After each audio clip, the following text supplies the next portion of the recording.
out about what's going on, and you had some personal issues on that. I want to talk about the governor's race, and I want to talk about me because I was busy in court a lot with Simcha Felder, state senator, knocked me off the ballot 4 times. And each time, yes, I got on, he got me off. I got on. We went to court. And, he spent $250,000, State Senator Simcha Felder. $250,000, I spent $911. That's because you didn't hire me. I know that. But now I hired a special election lawyer who filed me an appeal, and we are going to court next Wednesday. And with my son's help, we are going to win the appeal almost 99% for sure. And we're going to get on the ballot. And I'm hoping that all of you remember to vote for me on November the 8th. But we'll see what happens next Wednesday. We'll give you the good news. There you go. But Ezra, besides that, we're gonna start the show, and we're gonna talk about so many different issues, from the abortion issue with Governor Hochul and Simcha Felder. I made a funny video this week. I bumped into Mr. Felder. Instead of being upstate and voting against a whole bunch of bad things for our community, he met me at a birthday party, and I had a little I didn't have an argument. I had a confrontation. They're telling me It was a meeting. Right. And you know what he starts screaming? It's not my job. It's not my job. What do you mean it's not his job? It's his job, isn't he? Isn't he? Well, it's come to the point that with COVID, give everybody excuses not to work, including our state representatives. But he doesn't even go to Albany to vote. Why should he? Okay. Why should anybody work? He didn't vote on one of the most important yeshiva issues. That's the biggest problem.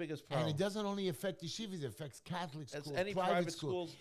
He's not a normal person. But we're going to start our show. And our show tonight is sponsored by one of my favorite places, besides you, Ezra. We're going to talk about you in a minute. I'm a person, but not. Plaza Auto Leasing. They're located at 2753 Nostrand Avenue. Their phone number is 718-975-9000. 718-975-9000. You can also get their website at www.plazaautoleasing.com. That's PLAZAAUTOLEASING.com. Located again at 2753 Nostrand Avenue. They bring your car to you, right to your door if you want. You can go online. You can order any car. You can go to their showroom. But you should understand that these guys do everything from leasing to repairs to taking care of your vehicle to helping you. And the prices are great. I'm telling you now, I'm embarrassed to tell you that I went to 3 other places besides Plaza, and their prices were like $200 more a month. Times that by 3 years, you're looking $6,000-7,000. Not only did they save me the money, he took care of me. He gave me a great car, a bigger car, a better car. So, guys, if you want to lease a car, Plaza Auto Leasing is really 718-975-9000. Just a wonderful place. And be a PAL, P-A-L, that's Plaza Auto Leasing today. Now, guys, one more thing before I go ahead with the show. You can call into the show tonight or hit us on one of our chats and ask a question on the chat. The phone number to call into the show is 646. It'll appear on your screen, 974-1581. You can ask any questions. You can talk about us. Or on YouTube, you have the live chat that you can ask a question on and talk to us that way, Ezra. Did I so far do so good to start the show? You're doing terrific. So we're going to do a quick start to the show. And you know how I always start the show before I start our subjects. I always have a quote and a joke for the day. Yes, you do. By the way, Ezra, did you see, Ezra, that I lost 60 pounds? You look great. I'm telling you, you're shell the man you used to be. Really? I did. Everybody, I want you to know I lost 60 pounds. It's a wonderful diet by Ozempic. My Dr. Friedman helped me out with it. And I'm really working. I'm eating, but I'm eating normally. And even my son Avram is on it. My son Yaakov is on it. A lot of the people in the community have followed me. And I want you to know, this is just a great diet. It lowers my cholesterol too. Not that I had any cholesterol problems. I heard other people that had that issue. So I'm just telling you guys, now is the time to lose weight. It's still not winter. You could do a little bit of walking. You don't need much. Ozempic is a lifesaver, and I'm just great. That's so happy. Great. And I need to buy a new suit. I know that. I will. Soon. Another 20 pounds to go. Wow. Anyways, for a quote of the day. And here it is. I'm going to sum it up in 3 words. Are you ready? Life goes on. There we go. And I want you to know, I had a friend recently by the name of Yankee Myers. He runs an organization called Misaskin that, plus he helps orphan children. Amazing. He does so much. He helped us when the when they tried to close the wedding hall, so all the sheriffs were running around. So I used to follow them and keep the wedding halls open. Remember, during the pandemic, Right. I made sure that over 104 weddings that I personally went to, plus many more, stayed open during the pandemic. And Yankee used to tell me where the sheriffs were. He used to tell me, Heshy, stop following this one. Go with this one. And, you know, when Yankee, a couple of months ago, when Yankee got sick, my brother passed away, and he made me sit shiva for them. And then he says, Heshy, Misaskin needs a little bit of money. Can you give me a donation? I said, how much you want? He says, well, Heshy, I could use a $1,000 donation, but we need a loan for Misaskin. I said, how much you need? He says, well, I need 10 grand. I said, here's my credit card. And you know what? I'm so happy I gave him the loan. I asked him never to pay me back. These are the men. He just passed away at 58 at a young age. And I want to say to Yankee's family, our condolences. But he was a wonderful man. He gave me a lot of inspiration. And every week when you saw me at my pizza videos, buying pizza for my friend Yankee and telling me where to go to which adult centers or homeless shelters, it was Yankee Myers that that always made fun of me and one week I didn't deliver pizza. He delivered to me pizza and what are those garlic rolls. That's why I became fat. Anyways, my quote was again, life goes on, no matter what, guys. And you must love your life, no matter what, live it. Life is either a daring adventure or nothing. And for me, every day, life is an adventure. I wake up in the morning, I say to my wife, well, I make her say to me, I'm handsome. And I know one thing, that I think That a lot. she's lying? What? That she's lying, or? She's lying, but it doesn't make a difference. By telling me a good lie, I'm happy, Ezra. You know, they haven't had you in the camera yet, but you're going to be in the camera Sooner or later. when they fix the video. So here's my joke, so you can laugh, so till you get the camera faced on you. It's a great joke. Are you ready? I'm ready. This is a joke about my son, Avon, when he was a little boy. I'm a great producer. He's a great producer. So while me and Linda took Avon to the doctor, we were sitting in the doctor's office, and a woman rolled in an elderly man in his wheelchair. And he was sitting in the room, and the lady went over to the reception desk, and he left the old man by himself, and he looked a little sad. And the little Avram was like, about 4 years old, and he rolled off Linda's lap, and he went over to the old man, and he said to the man in the wheelchair, putting his hands on the man's hand, he said, I know how you feel. My mother leaves me in the stroller too alone. You see, that was a good joke. There you go. Avram's always been funny. Avram was always funny. Better than his father. Yeah, he's not as funny as me. But I want you can guys call into the show again, 646-974-1581, 646-974-1581. Ezra, I wanted to ask you a question. Let's go. I want to talk about the Trump situation Sure. and the FBI. I want to talk about all these other issues with that you should vote for governor for Lee Zeldin. Of course. And I want you guys to know that there's so many important issues that we should talk about, especially about this yeshiva thing and the private schools. But my first question is Saving Maimonides. Right. Here is an organization, a bunch of guys on a board of directors, men and women that don't care about the people. Thousands of people died. You told me Uncle Sid, was it? What was your Grandpa said, my wife's grandfather. Your grandfather died during COVID, who was smart, who was healthy, who was doing good. Grandpa was 95 years old, a World War II vet, going to shul every day before And he wasn't COVID. sick. He had COVID. He went to, like everyone else on that time. They put him on the respite. They intubated him. He survived COVID and unfortunately couldn't get out of the hospital quick enough. And I hear hundreds of stories like it. You know, if I want to go back like 5 years ago when my mother passed away, my mother begged me, says, Heshy, never take me to the hospital. And I never did. I said, I'm not taking you to the hospital. And we took care of her in our house. And then one day I had to go away, and it was right after Avram's wedding, and I went to a party, and I said, Mommy, I'm leaving you alone. And I told this story before. When I got back, my brother says, oh, Mommy got sick. I took her to the hospital. I said, why? I gave you no permission. In the hospital that night, they said, oh, she has heart failure. They broke her ribs, they tortured her, and she was dead. Incompetence. They did not know how to take care of it. This goes back 5 years already, and I never paid much attention to their incompetence.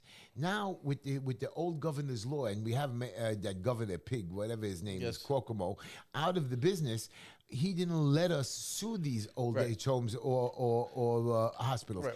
But now that we see of the incompetence, shouldn't we be allowed to sue them either way now? Because now we see that not only the governor was stupid, but it was just like it's called negligent homicide, isn't it? Well, the problem is this: with COVID, every hospital. But COVID wasn't real in a sense. Well, it was real in a sense in that there was a pandemic going around and the numbers were being By the way, you can hit to our live chat and ask us questions as well. So there was a pandemic.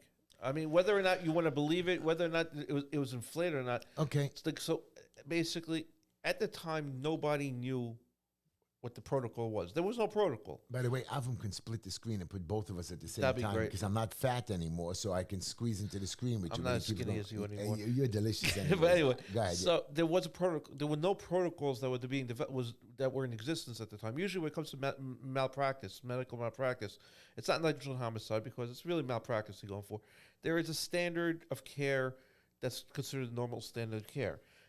There was no normal standard of care. You could say that the hospital deviated. What do you mean there was no standard of care? Of course there was a standard of care. Everybody was COVID, even though it's not fly fly by, the night. they made that up. It's not true. It's Actually, standard it's not whether it's procedures. true. It's not whether it's true or not. This is what has been accepted, and the governor basically accepted. They made it up. You know that it's all propaganda. Of course it is. You know that. So they made up a fake disease, which was really a flu. Which was, you're right. It was COVID. It was bad. It was a bad kind of a pneumonia. It's a terrible respiratory But there is virus. still, for any pandemic, there is still protocol. Well, the problem is this: from what I've been told, it's hard to prove because most of the people you need to speak to are no longer with us. Most of the fatalities that people are complaining about, right, were patients not getting any care. Correct. That's the problem. Being neglected, not being left fed. alone, Right. and that's because whether you want to say the hospitals are overrun, maybe I would think also that there was such a hysteria. Right. That our frontline workers, the But the doctors and nurses, hysteria was created by the governor That's and the the problem. mayor. That's the It problem. was created by idiots. right? But the problem is, people feed into the hysteria.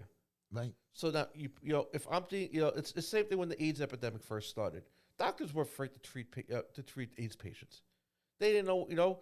But you didn't have people dying on the streets like you had No, over because there. what we realized AIDS was not an airborne virus. But you see, after 2 months, we had it under control, and nobody dying, and everybody, Right. even the crazy Dr. Fauci said Don't- 99.5%. Don't bother telling me anything Fauci says. I know. By the way, you can call into the show if he ever puts it on the screen. 646-974-1581. Good. 646-974-1581.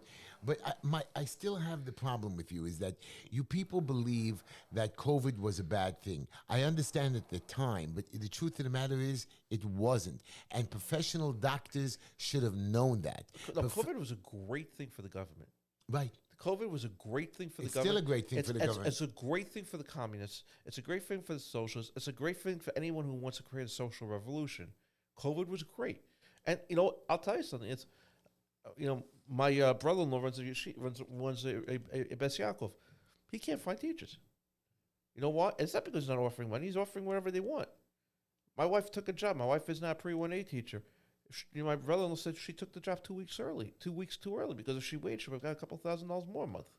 It's nobody wants to work because the government has disincentivized work. Everything has COVID. The effects of COVID are going to outlast the virus. It's because of the social hysteria that occurred at the time and the power over ourselves that we just gave over to the government. Yeah. And that's the problem. And we're still doing it. We're still scared of the government. We're beholden to right, them, which is something we have. This country. But has never my been question to you is, are we allowed to sue now the hospitals for the neglect, for the deaths of our family members, that we see that there could be a pandemic tomorrow again, every week. So the the answer is very hospitals simple. the hospitals have been treated. That's why I'm talking about the Save Maimonides. Right. These guys are incompetent. Well, But my my personal point feels is- Maimonides pre-COVID has not changed with COVID. I mean, Maimonides emergency room technically. It's terrible. It's- Not okay, only the whole hospital. Right. And you don't go to Maimonides unless you have no choice. But my question is these guys, I mean, whether you like them or not, or you trust them, they're at least going to do a better job than what's there now. Without a doubt. Or give them a chance, because if we continue on the path we are, and God forbid, You're rewarding a bunch of failures. you're rewarding a bunch of a beautiful well. And these new guys have a history of running nursing homes, You're of rewarding doing a failure. good By, job. by keeping them in, you're rewarding failure. Right. But these new guys who want to take over Maimonides, these are professionals. These guys run businesses. They know how to do it correctly. I'm an HPD receiver, and you see a lot of these other receivers or landlords losing money. I know how to take a bad building and make it profitable. Why? Because that is what I do. And I help people's quality of life get better and not worse. You take somebody who knows what he's doing, somebody who, sometimes they go to a lawyer, and I don't mean to knock a lawyer, but a lot of my clients, they get in trouble with their buildings. They go to the lawyer, and the lawyer says, well, you don't have to do this, or I'll go to court for that. First, you go to a professional that knows how to run your building, who knows how to get you out of trouble, who knows how to get things on top of its game. Then we show you and advise you who to speak to, who to go to. I have people call me all the time for guidance. I guide them to the right place, and I get them out of trouble all the time. My point to you is here's a very simple thing. We have to find the right people. The Save America group those are the guys that will save the hospital, because you know what's going to happen at the end of the day, guys? They're going to close the hospital. And the hospital keeps sucking they lost, Ezra, they lost $145 million. 145. That's all they lost? Last year. How did a hospital lose money? Right. It's not possible because of all the monies they take and steal and rob. I mean,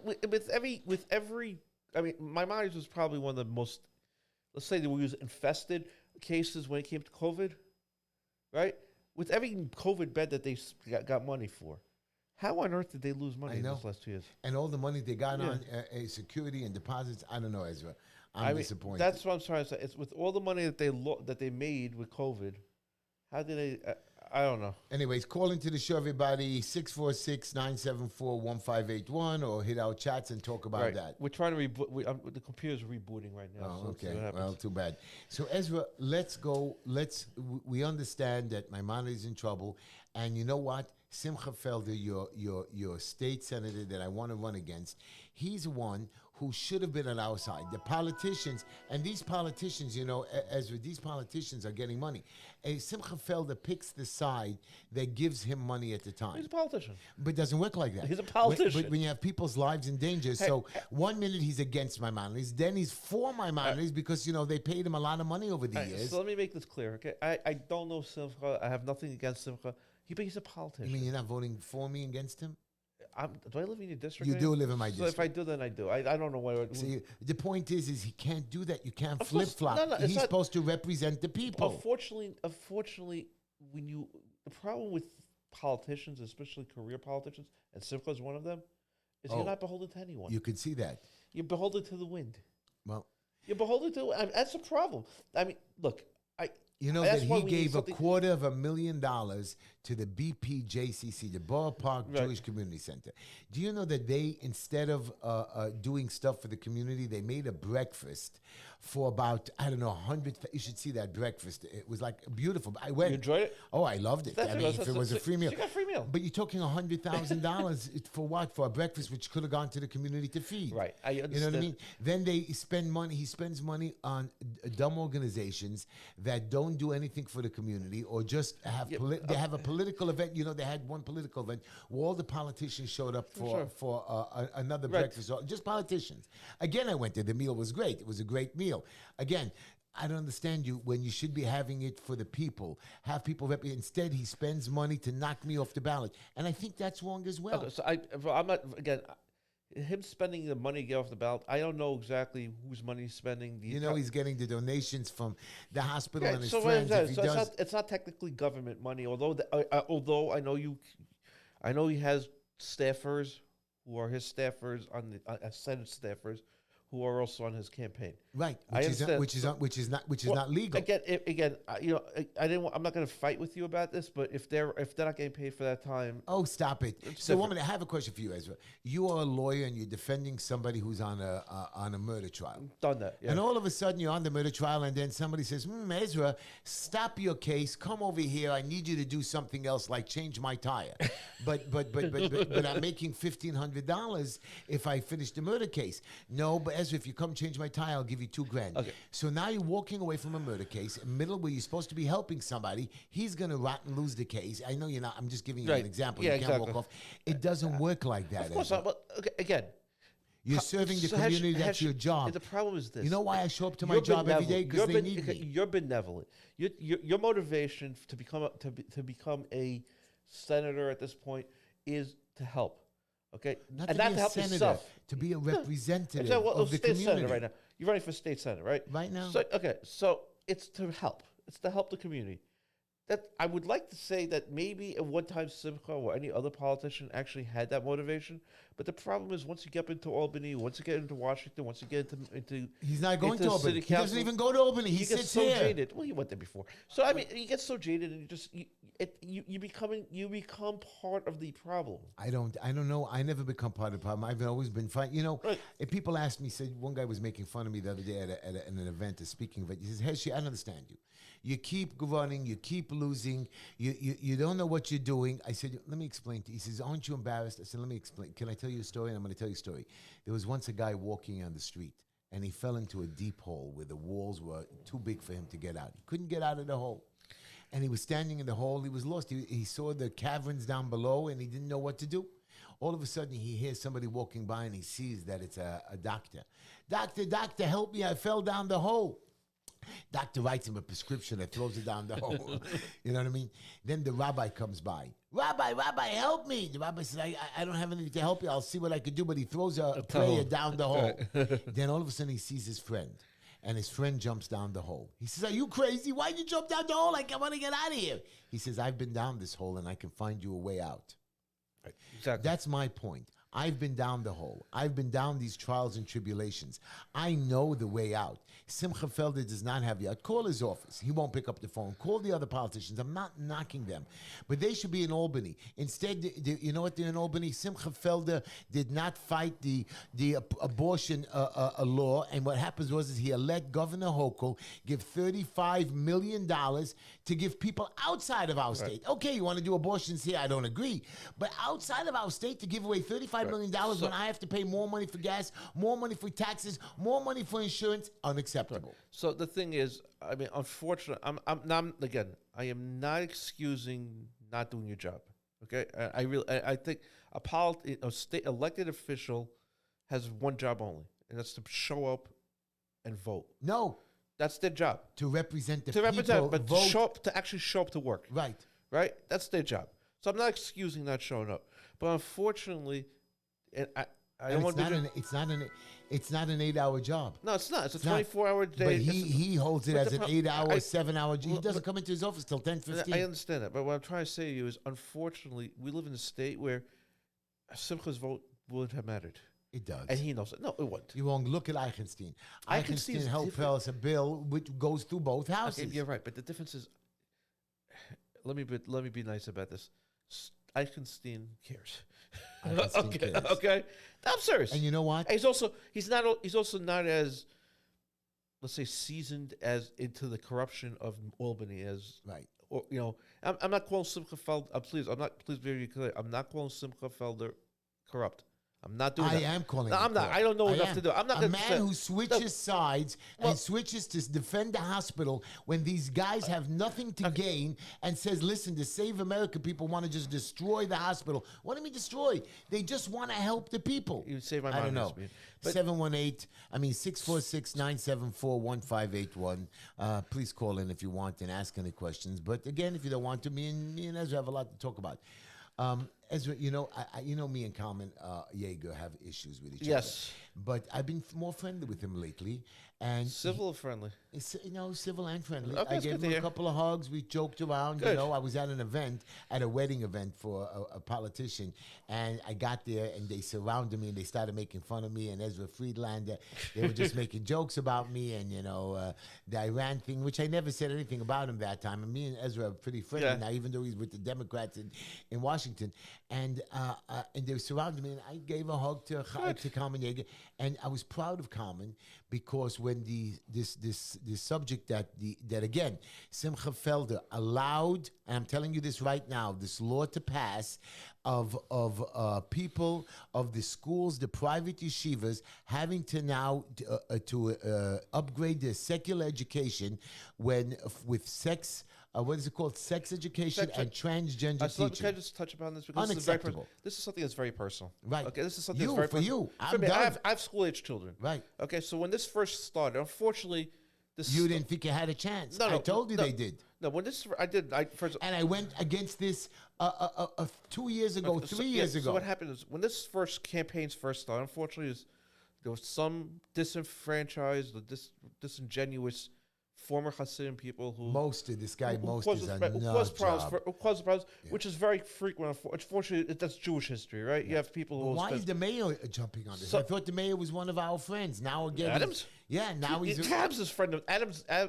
Adams doesn't know what side of it. And the Yeshivas are the one that backed him originally. Now look, he's Right. screwing them good. Right. So what happens is this. Okay. By the way, I saw a video where a guy says, "Oh, look at my education." You know, he was saying on the video, "Oh, I had a bad training in yeshiva, but there's no murder in my yeshiva. Yes, exactly. Look, I have a great job. So that's- I raised my family well." And like he was making fun of this, like the yeshiva education is no good. When you come out of a private yeshiva, we have no murders, we have no it's not robberies. just. First of all, it's look, and I heard it. I'll say it this way, okay? Yeshivot teach ethics. They teach Jewish philosophy, right? Yeah. Which is Torah, Hashkafa, Logic, mathematics. but Okay. logic too. Logic. To have your brain work. They teach you how to think. They teach you how to be a mensch. They teach you how to be a productive member of society, a human being. Which I want to tell you something. You could teach all this garbage you want to teach in secular studies, okay? And look at the products that they come out of the public schools. And I'll tell you something. I went to yeshiva, okay? When I went to college, I remember I had to take a required class, was basic American history. And the professor asked the class, okay, how many people have you heard of the Gettysburg Address? This is a college class. 4 people raised By their the way, hands. the Gettysburg Address is It's where famous. It's when Abraham Lincoln... Abraham Lincoln towards the end, Right. or was the end of the war. It was, already. as after the Battle of Gettysburg. I bet it was already almost dead in the 4 war. people out of a class of 40-some odd students raised their hand. College class. College. 2 of them were senior citizens who were basically ordered in class. I went to Brooklyn College. A lot of senior citizens went back to school. So we talk about people who had who had their high school education 40 years ago. 40, literally, before I went there. And I was in there in the 90s. I was maybe one of the 2 other young students that did. And I looked around, and the other person also went to private school. So I'm going back. I went to I graduated. I'm pretty old at this point. I guess I graduated high school in 1991. So when I talk, even 30 years ago, okay, we had a better education. It's not. The problem is, you want to teach and there's a lot of garbage that's being taught in schools today. And it's a lot worse than when I was in school. But you know, they say And that then they're forcing it on us. 99% of the yeshiva students fail the test. It's a What test? lie. I want to tell you something. I- Look, 99% of any student will fail any test I But give them. If I it's believe, but I'm telling you, like 99% garbage. of the yeshiva Heshy. boys who come out have jobs, have good marriages, don't murder, don't rob, don't steal. 70% of the public school kids are failing, do have murder, do have rape, do drugs. Yes. I mean, I'm sure we have a drug problem. Sure, we have guys who make mistakes. But it's unacceptable that you're saying a lie and they get away with it. And the bigger problem is this right now, is our politicians caved in. Yeah. Because I think you prefaced it nicely in the beginning. But it was Simcha Felder who represents the main part of the Jewish community. But Kalman Yeager came out. Right. Well, Kalman Yeager said no. The problem is Kalman Yeager's in It's the city city council. So He this is couldn't do really a nothing state. about it. This is a state thing. This I is know. control of the Board of Regents. But the problem is this. This is not a Jewish issue. I know. The truth is, it's it's the Shivot, it's the Catholic schools, it's the Muslim But the schools. Catholic schools give in too easily. No, they don't. They fought this. They'll give it. They fought it, this. but again, No, they're going to give in. I want to tell you, something. They fought this along with us, and nobody. The problem is that we live in a society today where there is no religion. Our politicians are the religion. Yeah. So anybody that stands in front of them and says, "There's actually a God in the world," it's not you.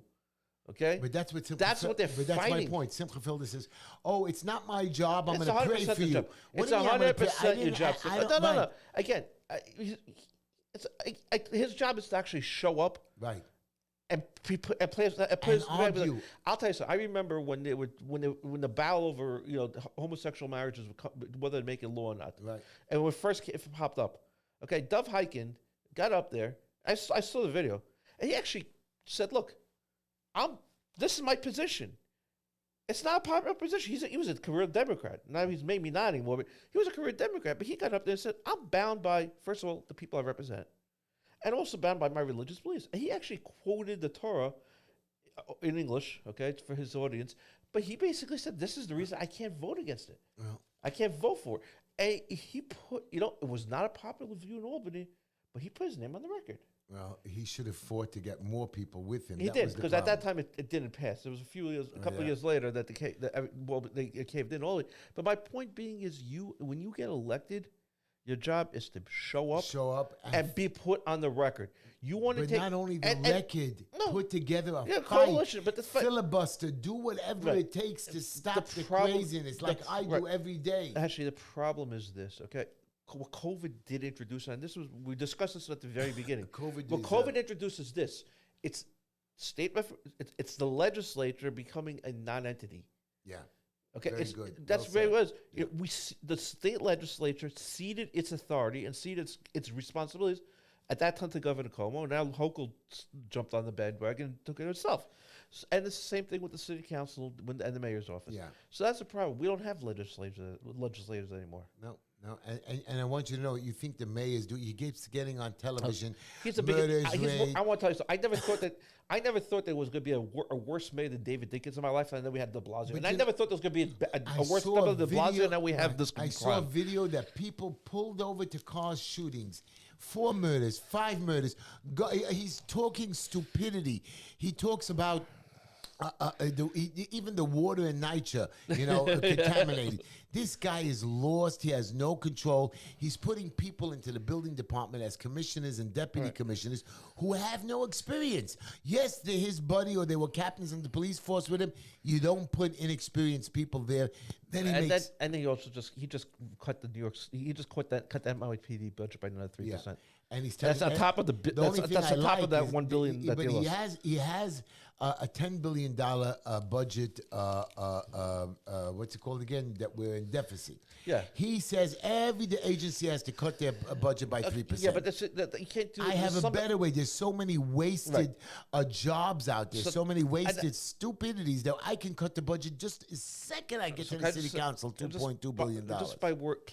I made an observation this morning, and I just didn't know we were having this conversation. I was driving my daughter back. I was driving my daughter to play care, and all of a sudden I see 4 people in those neon yellow vests, obviously working for Department of Environment or whatever. I'm just watching. 4 of them. They're literally looking. That they put on the sidewalks those new red thing, for the corner, the non-slip stupid. So the thing is, literally took 4 of them to go and just make sure it was still there. Right. I'm like, what on earth are we paying for? You have a parks department that drives around with cameras filming every tree in New York City. And why do we have all every these single trees? day. And why do we have all these trees? Right. Why do we need these trees that cut our roots that go into the pipes? You saw my name. It costs $3,000. You have to put in a tree if you build a house. I mean, and you pay. You saw my neighbor, my next door neighbor, right? Yeah. Who was giving us. He has a tree. He has a tree that's broken the street, and he's trying to sell his house. And if you try to curb that, if you try to cut the tree or curb the tree leaves, you get a fine, and it's just like crazy, and you can be arrested. I want to make a commercial now for one of my favorite lawyers. It's the law offices of Ezra Levy. But I didn't know that your middle initial is C. Yes. What does that mean? All right, so I'm named after my grandfather. My grandfather was Ezra Cesar Levy. My mother didn't like the name Cesar. I don't blame her. So my name's Ezra Sezi Levy. So Cesar. So like the salad, Caesar. Salad. Yeah, well, so I'm Sezi. But anyways, Ezra Levy, attorney at law, specializing in all criminal matters, including weapons possession. Well, you should be having a lot of work right now. You think? I know. The problem is nobody gets bail, so nobody gets a lawyer. Right. Drug offenses, domestic violence, theft offenses, assaults, DWI, criminal and family court, order of protections. Call Ezra Levy. His email is EzraLevyLawFirm, Ezra Levy Firm at gmail.com. Law firm. Ezra Levy Law Firm. Law firm, that's what I said. It's a firm. Firm, okay. Ezra Levy Law Firm at gmail.com. At gmail.com. I'm sorry, Ezra. No problem. 917-755-1187. Ezra, what's that number? 917-755-1187. Really, Ezra is great. Ezra, you've saved my people. You've saved my behind so many times. You've saved young kids off the street. I'm so proud of what you do. And you guys think that the COVID COVID tickets are over. All your politicians wiped it out. Here is Ezra Levy as my witness. A young lady called us, what was it, about 3 weeks ago? Yeah. She's going to court for a criminal ticket for allowing 2 people in the store at one time, right? It was something like that. Somebody opened the door and Right, so 2 people were in the store at the same time. The inspector didn't give her just a fine ticket, a criminal ticket. It's a criminal summons. Now, here's the question. It's 2 years after COVID is over, whatever it is. If she wouldn't have shown up, what would have happened? So, like every other case right now, they just issue a bench warrant, and then she come back. But the problem is she could stop at the airport. And it's embarrassing and for no reason, So these things have to be taken care of. I would tell everyone. But why? I thought the politicians said it's all going to be wiped out. No, you see, politicians don't have once a criminal complaint is filed with the courts, okay, the politicians have no power. Yeah, what did they just said now with marijuana? All previous. They could do whatever they want. It doesn't wipe out your record. You have to actually file papers. Okay, but the point is if you have a fine, you say, listen, don't come. And if it comes before the judge and the judge sees, oh my God, it's a fine for COVID, dismiss. But the problem is this, okay? Say, for example, this young lady, okay, didn't show up. She did show up, by the way. She did show up. Okay, so let's say she did show up. And it costed her a lawyer fee, $1,500. And it costed her a $250 fine that the judge gave her a fine at the end of the day. No. He did. This was a different case. This was The ACD. ACD is no fine. Oh, no fine? I heard she got a fine of $250. Well, I wasn't there. They lowered it they lowered it down to it was no fine. I thought it was, okay. She told me there was a fine, but so okay. That was a different case maybe. But the thing is this. Say she didn't show up, okay? So they be a bench warrant. She wants to go to Israel. She wants to go to Florida, whatever it is. They look at the airport. They don't know what that bench. It doesn't say. I don't care if it says COVID or if it says murder one. You're getting arrested. You're being held in front of a judge. Fingerprinter and holding in front of a judge, and there goes your trip. I want to take a phone call. We have a phone call. We're going to take a phone right now, Ezra. But I want to get more on this. That we're just incompetent.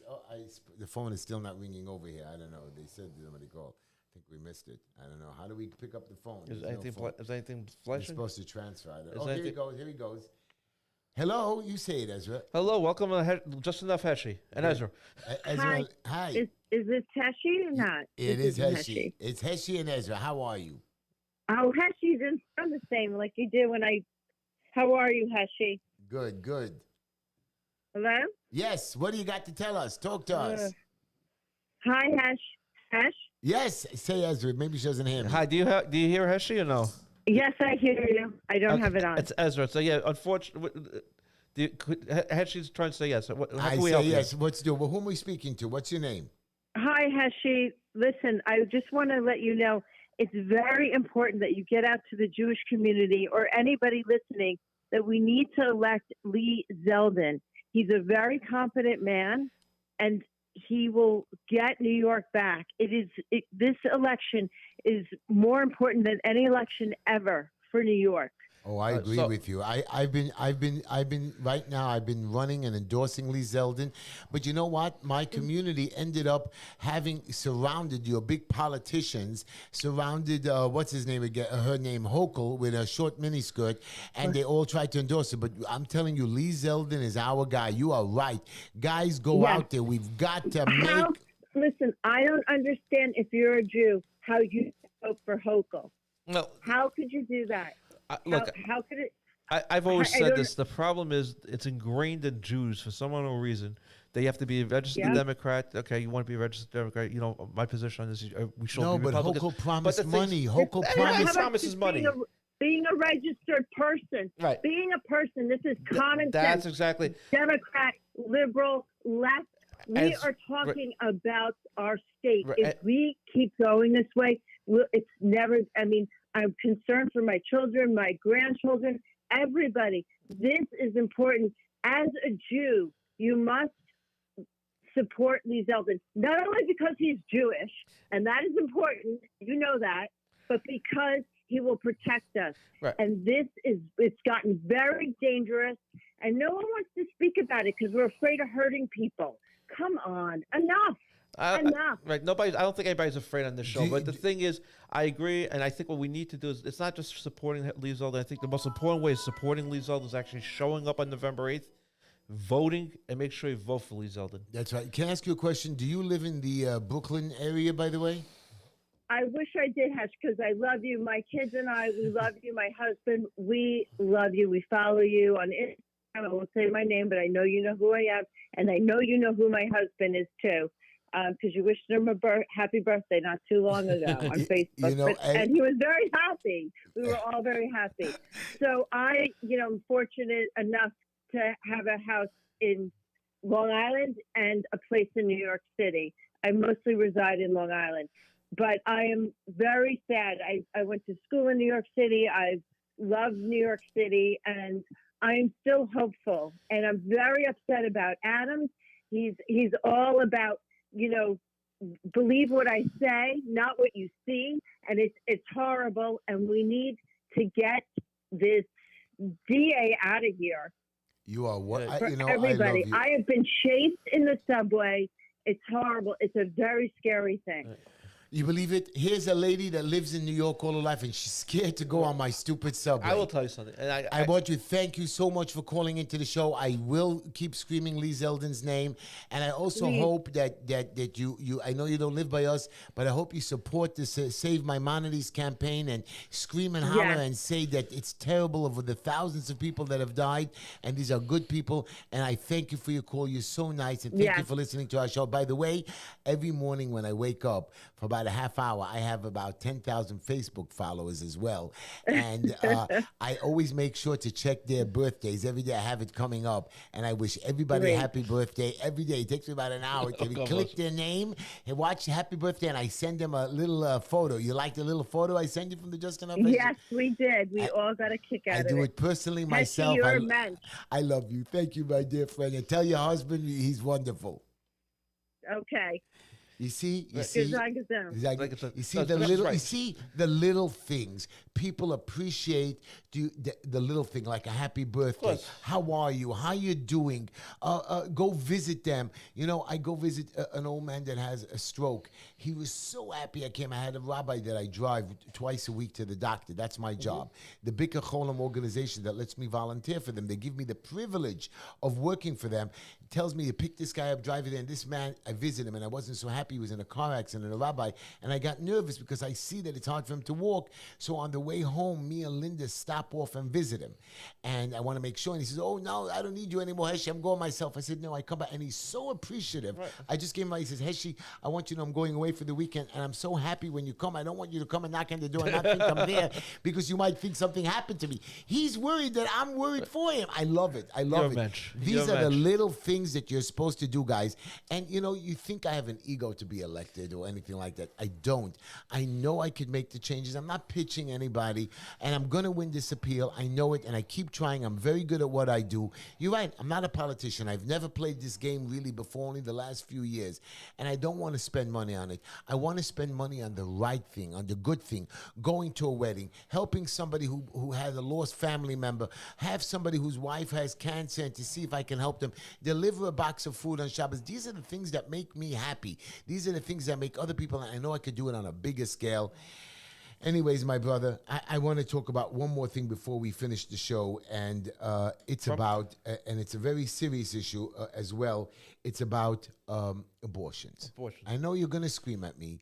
I don't know. What do you want me to tell you? I'm not going to scream at you. You know my position. I know your position. And I don't think that the government should fund for it. There's something called the Hyde Amendment in Congress. But they're mixing in. Look at this. They're mixing into abortions. I mean, people are telling us we have to have it. It should be allowed. First of all, I'm not stopping people. I want to be very clear about this. In New York, it's a fact. Okay, it's a fact. Unfortunately, it's going to, even Lee Zeldin's not going to be able to change. Okay, just in New York, we have the most pro-murderous abortion law. That you want to tell me a woman should have a right to choose? I don't agree with it, but I can listen to you about that. Okay, first trimester maybe, second trimester you're getting shaky. In not New York, shaky. Second trimester is not even an answer. In New York first right now, 3 months I can understand. That's the first. In New York right now, okay, the law that was signed in by our former governor, who, I'm surprised because we call himself a Catholic. Okay. The law that was signed by the former governor to big fanfare allows a woman and her doctor to literally murder a baby as long as it doesn't come out of her, as long as it doesn't come out of the birth canal. Terrible. that's until the last second before the baby comes into the we birth. are becoming We're a murderous society. Murderous. And the problem is now, you want to raise a I as a our state, okay, because of the progressive tyranny that we have in this country, okay, and especially our state, you mentioned, right? Now he's offering money to promote homicide and infanticide and making taxpayers pay for it. Right. For an ad. Somebody doesn't even live in the state. So again, you want to do your pro-choice. I don't have to pay for it. Yeah, let them go pay for it or raise the money for their abortion, or let all these pro-choice people give donations and let them fund it. Let them crowdfund murder. Right. Let them do Kickstarter, whatever it is. If you want to have it, no problem. But don't make the rest of us fund it. Don't make the rest of us pay for the abortion clinics. And these are the questions that we have for you. You want to have gay marriage? No problem. Go do your gay marriage, but you don't need to do it with my clerks or my rabbis. Go get a civil, what is it called? Civil marriage. First of all, by the way, nobody can force there is even in New York, okay? And you could force... there is a religious exemption for clergy to refuse to perform. For clergy, but not for a court officer. So now the problem is this. Now if you have an Orthodox Jew who's an Orthodox Jew who's a judge, could he or she refuse to do that marriage? You know what? I will tell you something. Unless they're not enforcing it yet, but you never know what happens. You never know what can happen. But I'm hoping the judge is smart enough to say I'm not available that day. Okay. You know what I'm saying? Look, I'll tell you. I had a civil marriage before. But that's over here in New York. Yeah. When you have the small little towns, we only have villages. One judge. No, yes, it's impossible. And they lose. And some, I'll tell you something. And some clerks have, God bless them, they stood for their personal convictions, whether you agree with them or not, and they quit their jobs. Yeah. All I can tell you is, my dear friends, I'm happy I'm back on the air. I'm happy that I'm fighting for us. I'm going to continue fighting the building department. I don't know if you saw a video. I don't know if I had it on the. I don't know if we had a show when I had one. I told you about the inspector being arrested. I was there when you got inspected, and we had a show after. Right. So my point is, look at this bail reform. You let people go out, and there was recently a guy who just murdered somebody who was on. He was like allowed out like 9 or 12 or 14. Look, I will tell you something. I've said this I've said it every time you ask me about this bail reform. It's a great idea that went to extreme stupidity. Right. Okay, so bail reform was originally there because there were people languishing in jails who couldn't make nominal bail. So, for example, a person has in front of the wrong judge for them, or they've been arrested a few times, and now they come and say they shoplift. Okay, right. So you don't want to hold them for $5,000 bail. They're not going to make it. Okay, and it's sad to see a person in jail just because they couldn't afford it.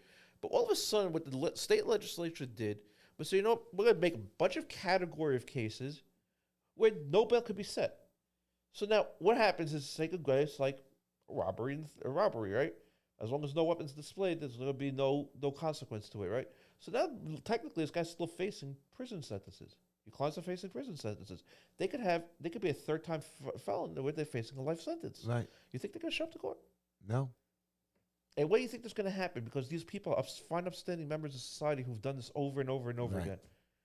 And the point is, and the problem, the only people getting victimized, the only problem they're getting victimized are the citizens who they're supposed to be helping. Right. And not only do they rob us, if you come into your house and you hurt them in any way, you go to jail. Right. So that's a separate thing. I mean, it's not a separate thing. It's the it's same. a separate issue. But right. I've said this and this is But if a man and a woman, and don't get me wrong, a man has no right ever to hit a woman. But if a man and woman have a fight, and it does happen, they get heated. Unfortunately. And somebody pushes somebody, they arrest him, they put him in jail, they don't even let him out without bail. Right, you know that. The domestic violence was carved out because it's a hot. I understand you give a restraining order. Restraining order. Okay. So again. But I want you to know it's a dumb thing. I had a friend, and I had a friend that was arrested. He had a fight with his wife, and he hurt her, and she called the cops, and they arrested him. And there was an order of protection for him, and they're going to court. It's taking time. They're arguing. They're bargaining on it. What happened was one day she came to his apartment, knocked on his door, and said, "Hi, can I come in?" And he said no, and he said yes, and then 2 minutes later, he said yes. They got into a fight, and she called the police. She called the police, but my question to you is, she came into his house. So It's not fair. You're right. You're 100% right. That's why when you started scaring me with Kornbluth, that Heshy don't go. But I go to events, and he comes to me. What do you want me to do? I didn't want to use my conversations with you, but Kornbluth. I'll use my conversation I've had on every domestic violence case I have. Okay, every domestic violence case I have, and the judge basically gives a similar spiel. Okay, I tell my clients there's going to be an order of protection. There's nothing we could do about it. We could say we want to limit. You got to get full order of protection. Okay, unless at least in the beginning, she can't call. You can't call her. You can't knock on her door. You can't write letters to her. You can't do anything. What my clients say, and most people just say, okay. I go a little further. I say, and by the way, when she's going to reach out to you, don't answer. What do you mean don't answer? Wait, right? She's going to knock on your door. You can't answer the door. She's going to call your cell phone. Don't answer. It's not fair. You're right. In many states, by the way, the order of protection cuts both ways. In New York, it doesn't. Okay. In New York, it doesn't. You should have the point when I'm making to it, because sometimes families have the same children. So that's why when they bump into it. When there's kids involved, the protocol is you go to family court. Okay, anyone who has a criminal court or order of protection still is order of protection. It's order of protection, but family court trumps a criminal court order. So a family court judge could order visitation, could order. No, but I'm saying, for example, you have order protection and the kid goes to the hospital and the mother says, "Oh, the kid is in the hospital." When the father or the person who has order protection, they're in, when you're in the hospital, you're heated, so you start arguing with each other. Technically, that's a violation of just going to the hospital. Yeah, I hear. And the point is, they have a fight. Boom, the guy is dead, and it's heated because I'm going to blame my wife. I used to blame Linda all the time when the kids got injured. It's your fault, Linda. And Linda did nothing wrong. And Linda did nothing. Well, I think she did, but she did wrong because she always takes the kid's side. You know what I mean? It's your fault. I said, but Linda, I've been working a whole day and I didn't see you. How could it be my fault? Because you wanted out. I don't know, whatever stupid reason Linda had on me. But do you know that, okay, we're going to finish the show. We're coming to the end of the show. So I want to just tell you, it was my 32nd. Yeah, Mazel Tov. Thank you. It was my 32nd anniversary. And she paid for breakfast. She did not pay for I paid for the breakfast. And then I went and bought her a flower. So like a fool, one flower, I should spend crazy money. The flower costed me $2. You know what I mean? You're such a heavy spender. Right, I am. So what happened was my stupid children saw the video. You're lovely. My lovely children. I love. They saw the video, and my son Moshe calls me, "How could you give mommy only a flower?" I said, "Because she's my wife, and it's our money." She's not going anywhere. Right, she's not going anywhere. And then my son Avram says, "Oh, you can't do that." I said, "Listen, guys. Don't worry about me." So each of these guys have their own families, their wives. They start delivering these bouquet of flowers. One of them paid $150. The other one paid $170. I was ashamed. I love Abraham but I'm going to ask you a question. How many flowers did he buy for? Oh, he bought this thing. That's his wife, not their wife. His wife. Oh, I don't know what he bought his wife. Okay, but he bought us this bouquet of flowers. The vase was nice, was more expensive than anything. And I said, Avram, you need the money. He's a great son. I don't care, but when I come home and Linda looks at me, she says, "You bought me one flower and they bought me bouquets." I said, "Well, they're your kids." No, Heshy. You knew they were going to buy her. I know it. You knew they were going to buy her more flowers. Yeah. And therefore, you just didn't want. You had to leave room for Linda's calling. Let us see. Here we go. Let's see what Linda has to say right now. Hello. Let's see if I can even get her on the phone. Let's see if I can get. I don't know. Maybe she hung. Oh, here she is. Here you go. Oh, hello, Linda. Linda. We're on the air and everybody's listening to you. What do you call in the middle of the show? What is so important to call in the middle of the show? Anything important? Did you like not the flowers? What? We're on the show. You're live on the air. Thousands of people are listening to you. No, I don't want nobody to hear me. Well, don't call during the show. I say I love you. I think she hung up the phone. I don't think she loves me anymore. I think she adores you. She puts up with you. I know. But I think I know the reason you only bought one flower is you want to leave room in the house for the other flowers. Right. I want to leave room in the house for the dinner I was going to cook her. And because there could be more flowers. Right. Okay, that's it. But anyways, we had a good day together. We spent the day together. We went to work. We did donations. It was a Friday, and we went and dropped off our money and boxes to the poor. And that's the way we spent our anniversary. by doing good deeds and going out to visit their community and listening to people. And Linda sees, as I sit there, people come to me with their problems. People ask me about their immigration, the lawyers, and I recommend them people. People ask me about their kids being arrested, drug stuff, about buildings. You know how many buildings I went and helped people in the last month with their issues, getting them back in the house. These are the things that we're supposed to help the community and take their phone calls and love them. Anyways, everybody, I love that you called into the show. I want you to listen to me next Wednesday because I most likely will win the appeal, get back on the ballot, and start pitching the community and telling you, hey, guys, it's time to get an elected official back in. By the way, how are your kids? My kids are doing great. How's your lovely wife? My wife's doing great. Yeah, I never asked you, how was your summer? So my summer was. You were home like? Oh no, no. I was home. No, you're lying. You went away. You called me. So you called me the one day I was on vacation. So just a long story. I called Ezra. Where are you? I'm on vacation. I said, of course you're on vacation. No. So I literally got one. I got 36 hours of vacation this summer. I'm so happy. So a day and a half in Lake George. So that was about it. Well, me and Linda didn't go away. We're waiting for our beautiful new grandbaby. Shah Tova. Thank you so much. We're going to play the music. Have a great week. Have a great weekend. Have a great new school year and a good winter. And keep listening and keep watching. And next week, tune in for the good news of me being Ballot on the Ballot.